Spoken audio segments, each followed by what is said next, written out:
포이맨 칼럼 요한계시록 라이프 스터디 요약 17. 지난번에 이어서 오늘도 요한계시록 라이프 스터디를 요약해서 소개하려고 합니다. 오늘은 계시록 라이프 스터디 메시지 16번 라오디게아 교회에 대해서 알아보도록 하겠습니다. 회복되었다가 타락한 교회. 라오디게라는 말은 헬라어로 사람들이나 평신도의 의견과 판단을 의미합니다. 라오디게아 교회는 하나의 표적으로서 회복된 교회가 타락한 것을 예시합니다. 19세기 초엽 주님이 합당한 교회를 회복하신 후 1세기도 못 되어서 회복된 교회들 중 일부가 타락되었습니다. 이 회복되었다가 타락한 교회는 초대교회로 상징된 개신교회와 다르며 또한 빌라델피아 교회로 상징된 합당한 교회와도 다릅니다. 그것은 주님이 다시 오실 때까지 존속할 것입니다. 대략 150년 전에 회복의 교회가 영국에서 시작되었습니다.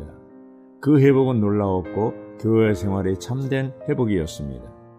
그러나 그것은 그리 오래가지 못했습니다. 많은 형제의 모임들이 라오디게아 교회로 전락되었습니다. 비록 그들이 성경 지식을 자랑한다 해도 지식이 그들을 분열시켰고 영적인 것들에 눈이 멀었습니다.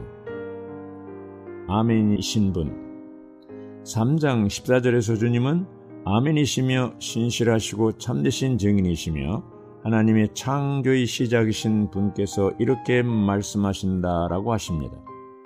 7교회 각자에게 주님은 그분 자신의 어떠함과 그분이 각각 그들의 상황과 상태에 따라 행하실 것을 언급하십니다. 여기서 그분은 라오디게아 교회에게 그분 자신은 아멘이라고 언급하십니다. 헬라어로 아멘은 확고하고 견고하고 신뢰할 만하다는 뜻입니다.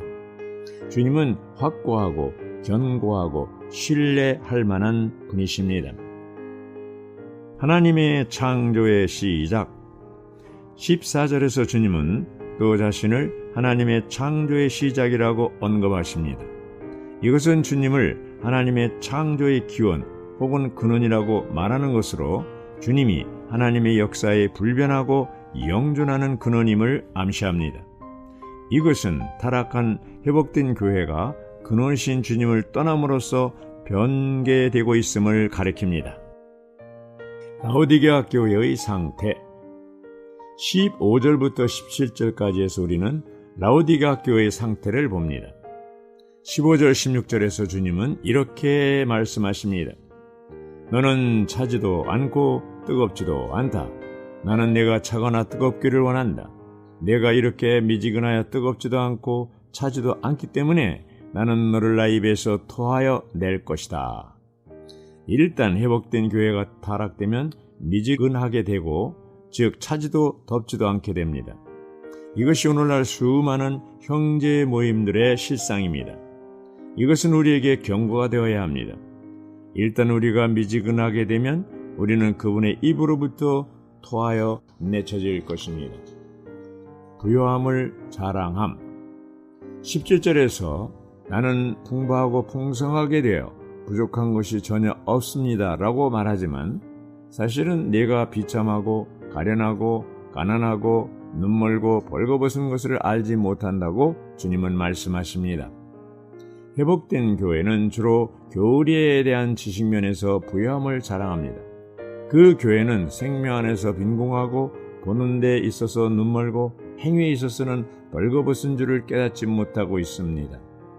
그러므로 이제 보겠지만 그 교회는 다음 구절에 언급된 것처럼 빈궁을 위해서 금을, 눈모음을 위해서 안약을, 벌거벗음을 위해서는 흰옷을 필요로 합니다. 교만함. 라오디게아 교회의 특징은 교만입니다. 그들은 자기들이 모든 것을 안다고 생각합니다. 의심할 바 없이 그들은 교리에 있어서 많은 지식을 갖고 있습니다. 그들은 교파에 있는 이들보다 성경을 더 잘 압니다. 비록 어떤 의미에서 그들이 성경을 안다 해도 그들이 갖고 있는 것은 단지 지식에 불과합니다. 그들은 이런 지식을 갖고 있기 때문에 스스로 부유하다고 여깁니다. 그러나 주님은 사실상 그들이 빈궁하다고 말씀하십니다. 그들은 지식에서는 빈궁하지 않지만 그리스도의 풍성에서는 빈궁합니다. 그들은 그리스도에 대한 지식은 갖고 있지만 그리스도의 풍성을 누리는 데 있어서는 빈궁합니다. 그들은 자신들의 지식을 자랑하고 다른 이들의 무지함을 정죄하며 자신들의 모든 것을 알고 있다고 생각하지만 그리스도의 풍성을 전혀 모르고 있으며 그것에 관해 말도 하지 않습니다. 주님의 입에서 지금 곧 토해 내치려는 중임. 16절에서 주님은 내가 이같이 미지근하여 뜨겁지도 않고 차지도 않기 때문에 나는 너를 나의 입에서 토하여 낼 것이다 고 말씀하십니다.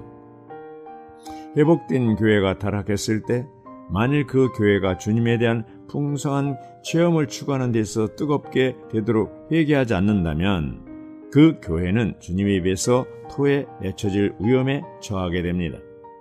주님의 입에서 토에 내쳐진다는 것은 교회에 대한 주님의 모든 어떠하심을 누리는 것을 상실한다는 것을 의미합니다.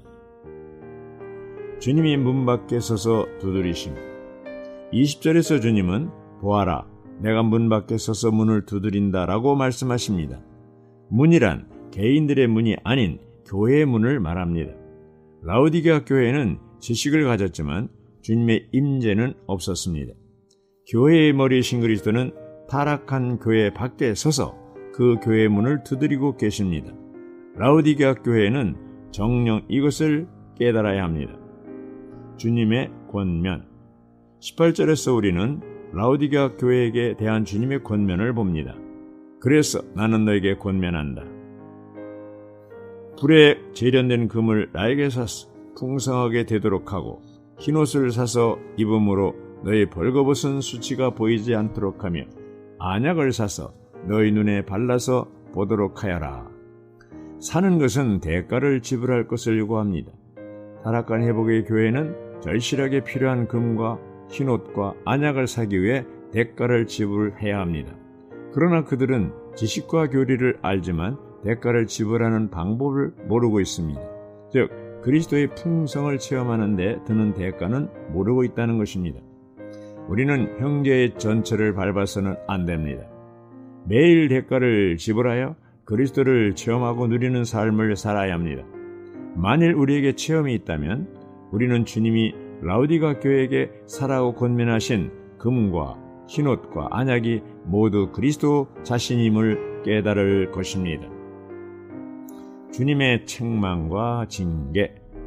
19절에서 주님은 무릇 내가 사랑하는 자마다 책망하여 징계하노니 라고 말씀하십니다. 만일 그 교회가 책망을 기꺼이 받아들인다면 주님의 사랑 안에서의 책망은 타락한 교회에게 눈을 열어주는 것이 될 것입니다. 그러나 그 교회의 교만이 그것을 받아들이지 못하게 한다면 미지근한 상태에서 벗어나지 못할 것입니다. 우리가 주님으로부터 책망을 받을 때 우리는 그분의 책망을 겸손하게 받아들이고 그분의 긍휼을 구해야 합니다. 이것은 타락한 교회에게 합당한 치료를 가져다 줄 것입니다. 주님의 명령. 19절에서 주님은 라오디게아 교회에게 그러므로 내가 열심을 내고 회개하여라고 명령하십니다. 죽은 지식이 타락한 교회를 미지근하게 만들었습니다. 그 교회는 죽어있고 식어있는 지식을 버림으로써 열렬하게 불타야 하며 교리적인 굴레에서 벗어나야 합니다. 그 교회는 주님을 사랑해야 하고 그분을 얻기 위해 어떤 대가라도 지불해야 하며 심지어는 교리에 대한 지식까지도 희생시켜야 합니다. 미지근한 교회는 어떤 대가를 치르더라도 뜨거워야 하고 불타올라야 합니다. 그 교회는 자신의 미지근함을 회개해야 하고 더 이상 자신의 지식을 자랑하지 말아야 합니다. 그 교회는 자기의 지식을 너무도 높이 평가해 왔습니다. 그 교회는 그리스도의 실제가 아닌 공허한 지식을 회개해야 합니다. 주님과 더불어 정찬을 먹음. 20절에서 주님은 그분에게 문을 연 교회에게 들어간 후에 그들과 더불어 정찬을 먹으리라고 말씀하셨습니다. 정찬을 먹는 것은 한 가지 음식만 먹는 것이 아니라 풍성한 음식에 참여하는 것을 말합니다. 여기서 약속된 정찬은 다만 장래를 위한 것이 아니라 현재를 위한 것이기도 합니다. 만일 우리가 계시록 2장 3장에 있는 7서신을 전반적으로 조감해 본다면 우리가 자라서 변화되어 그분처럼 되도록 그분 자신을 먹고 그분 자신을 우리의 생명 공급으로 취하는 것을 주님께서 기뻐하신다는 것을 알게 될 것입니다. 이것은 전적으로 예수님을 생명나무로 만나로 먹는 문제입니다. 아멘.